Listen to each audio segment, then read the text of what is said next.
the fog lifted over the Teton Mountains in Jackson Hole, Wyoming, investors were also hoping for more light on monetary policy.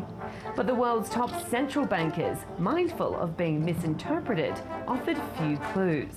And Federal Reserve Chair Janet Yellen instead focused on a different issue. I think the real takeaway was the much firmer tone that was taken in her presentation regarding the desire to retain, or the advisability of retaining, much of the regulatory issues that were put in place since the credit crisis. This could be Yellen's final appearance at the Jackson Hole get-together as top dog at the US Central Bank. Her term expires in February next year. But analysts say her speech amounted to a warning to the man who'll decide if she'll serve another term, President Donald Trump. He's put dismantling regulation at the center of his agenda to stimulate faster US growth.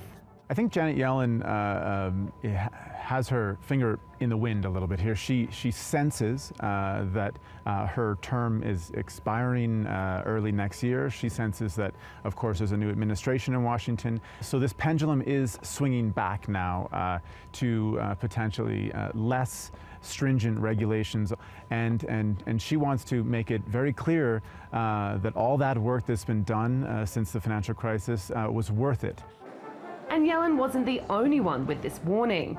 European Central Bank President Mario Draghi said it was a dangerous time to loosen regulation, given that central banks are still supporting their economies with accommodative monetary policies. I think there is a movement to try and ease back on the regulation that we put in place to maintain safety of the system. And I thought he spoke to that. And Janet Yellen in her earlier speech also spoke to that. So I didn't get a feel from them that they felt they needed to talk about monetary policy as much as there's a lot of pushback against the kind of regulations that have been necessary to maintain safety. While neither Yellen nor Draghi discussed specific policy strategy in their speeches, in a Q&A session, the ECB chief did suggest it would remain loose in the Eurozone, even as financial stimulus eventually becomes a thing of the past. But that's as much as he revealed. In a week that began with a total solar eclipse darkening the skies over this remote part of America's West, investors were hoping for fewer shadows from central bankers over their future plans to wind down stimulus. But the focus on regulation and trade moved monetary policy out of the spotlight. Now they'll likely have to wait until the ECB and Fed hold their own meetings in September to find out more.